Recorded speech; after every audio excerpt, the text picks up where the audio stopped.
Welcome to The Explainer. You know, in our crazy, non-stop world, there's this Korean literary form that's all about finding something huge in the small, quiet moments of life. It's kind of like a powerful antidote to all the noise. So, let me ask you something. When everything just feels too big, the huge historical events, the sheer size of the universe, it can be a lot. So where do we go to just find our footing, to get a little bit of quiet comfort? Well, for a lot of people in Korea, the answer is in a genre they call supil, which is basically their word for the essay. But it's this special kind of essay. The whole idea is that the most important things in life aren't these huge, grand achievements. Nope, it's all about what they call small but certain happiness, those little personal moments that make up our day. And to really get a feel for what makes this so powerful, we're going to zoom in on one of the absolute masters of the form. This is a writer who he gets it. He perfectly captures the whole spirit of the supel. All right, so who are we talking about? His name is Chon-deuk. And what's so cool about him is that even though he lived a really, really long life, he never lost this childlike sense of wonder. People even gave him a nickname for it, the perennial boy. Now just look at this timeline. His life was intense. It spanned almost a full century of some of the most turbulent times in Korean history. Think about it. Born right when Japan annexed Korea, orphaned as a kid, lived through war, through Reconstruction, just so much chaos. But here's the amazing part. Through all of that, his writing stayed focused on these really small, timeless, intimate human moments. And that right there is where you really see the power of the small story. And the man himself was just a fascinating character. So many unique stories and connections. For instance, his name, Chon-deuk, totally a clerical error. It was supposed to mean gift from heaven. How about that? And he was friends with these huge figures in the Korean independence movement. Oh, and get this, his grandson, the world-famous concert violinist, Stephen P. Jockew, just an absolutely incredible life, full of these amazing little details. Okay, so let's dig into his actual writing and see how all of this shaped his work. And a good place to start is with how he wrote about the biggest loss of his entire childhood. He wrote this essay called The Day. In it, he talks about being just 10 years old and having to rush by train from Seoul all the way to Pyongyang because his mother was dying. And he describes this journey just filled with a little boy's desperate, frantic hope, just praying he gets there in time. But he doesn't make it. He arrives too late. And the way he writes about that moment is, wow, it's so simple but just devastating. He talks about pinching his mother's arm, her thigh, trying to wake her up, and then he makes this heartbreaking observation. Her skin was not cold. It's just such a raw, unfiltered perspective of a child face-to-face with the finality of death. Okay, so fast forward a few years. He writes about a totally different kind of loss. Not death, but something more bittersweet. It's the memory of a connection that just kind of faded over time. And he does this in what is probably his most famous essay, a piece called Inyon. So the whole essay is built around these 3 meetings he has with a young Japanese woman named Asako. The first time, they're just kids. The second meeting happens about a decade later, and now she's this graceful young woman. And then, the third meeting. It's after World War II. He finds her again, but she's married, and that youthful spark is gone. He says she's wilted like a lily. So each meeting is like a snapshot, marking a different stage of life, and showing just how painfully time passes. And his big takeaway from this is that their third meeting, it was actually a mistake. He comes to this powerful conclusion.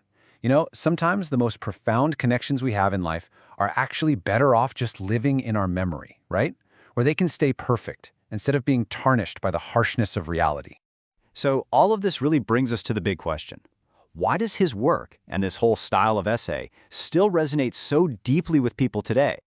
I think his legacy is that he shows us that these things, a little boy's grief for his mom, the bittersweet memory of a first love, these aren't just one person's private experiences. They're universal. They are literally the building blocks of our shared humanity. They're the small stories that, in the end, are the ones that quietly hold us all together. So what Chon-deuk's work really does is it leaves us with a challenge, right? It's a reminder of the incredible power hiding in our own small stories. The ones we usually just forget or brush aside. So here's a thought to leave you with. As you go about your day today, what's one small story from your life that you're going to choose to remember?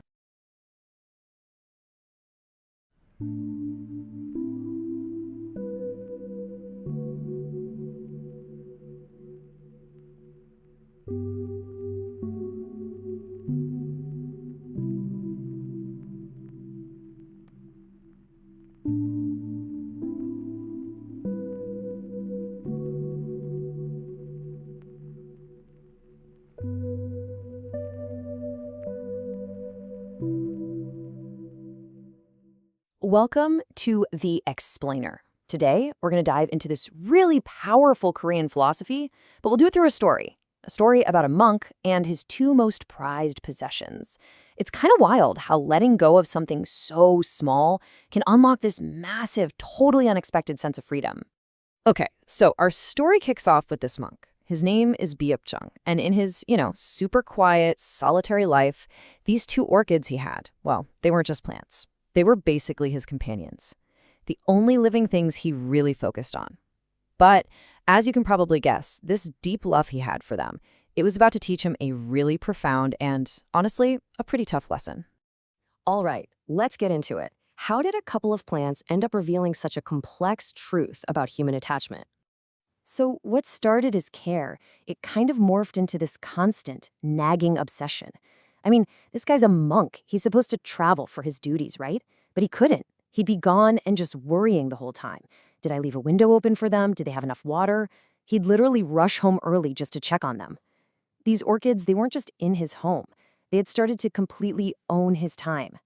Then one day he's visiting a temple nearby, and he just forgets. A simple mistake, right? But on the way back, this wave of panic just hits him. He realizes he left the orchids out in the direct hot sun. So he books it home, heart just pounding. And yeah, finds them all limp and wilted. Devastating. And as he's carefully trying to bring them back to life, it just clicks. This lightning bolt of a realization hits him. The anxiety, the panic, all that suffering, it wasn't because of the plants. No. It was because of his attachment to the plants. His own emotional investment was the real root of all his problems. So what he does next is absolutely crucial to this whole story. A friend comes to visit, and just like that, Beopjeong gives him the orchids, no hesitation. And you'd think he'd feel sad, right? Nope. He felt this sudden, incredible rush of freedom. He called it a flyaway, lighthearted sense of liberation. It's so clear. The second he let go of the thing, he let go of the weight. So what does it really mean to not possess? Well, this whole intense personal experience with his orchids, that became the bedrock of his most famous teaching, a philosophy that totally took hold across South Korea. He called it musoyo. Okay, so let's dig into the meaning of musoyo and see how this one moment with two plants became an idea that could inspire a whole country. Okay, so musoyo literally translates to non-possession, but, and this is super important, it's not about having nothing. It's not about living in stark poverty. The whole philosophy is about not letting your stuff own you. It's about achieving this inner freedom from all the burdens, the material and the emotional ones that our things dump on us. You can own things, just don't let them own you back. Huge difference. And Beopjeong makes this really critical point. Look, involuntary poverty, that's a state of deprivation. It causes real suffering. But voluntary simplicity, that's what musoyo is. It's a choice. It's a choice you make for freedom. See, it's not about what you don't have. It's about what you consciously decide not to be weighed down by, so you can actually live a fuller life.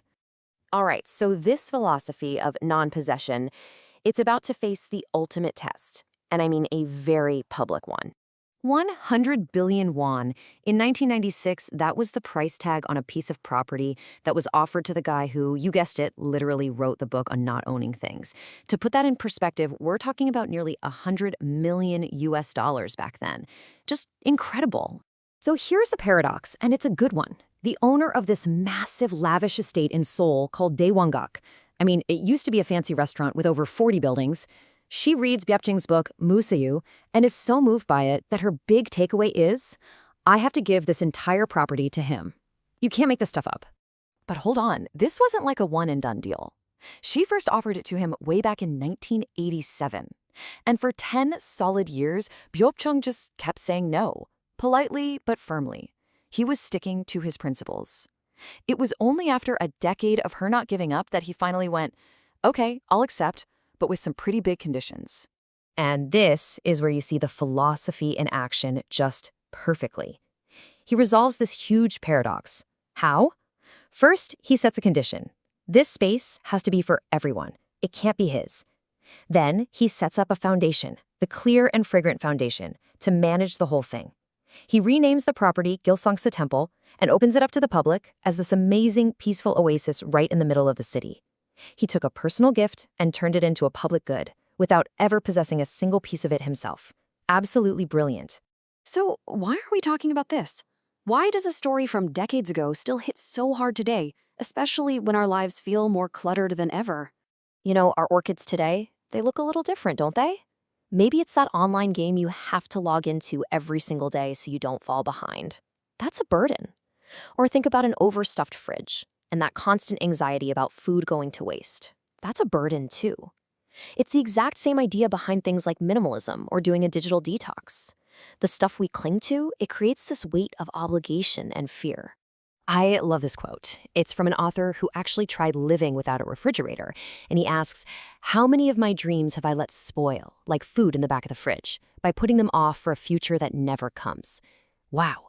He saw his own fridge as a symbol for living in the future, always stocking up, always planning, but in doing so, he was letting his actual dreams and the present moment just rot away. And that really gets to the heart of it. The goal of Musoyu isn't an empty house. It's a full life. A life that's free from the weight of all the unnecessary stuff we carry. It's not about deprivation, it's about curation. It's about intentionally letting go of the things that are weighing you down. Physical stuff, digital stuff, whatever. So you can make room for what really, truly matters. So that kind of leaves us with one big question, right? What could you release to find your freedom? What are the orchids in your life? The things you pour your energy into that have, maybe without you even noticing, turned into a burden. Thinking about that, well, that might just be the first step toward finding that same incredible liberation that Beopjeong felt.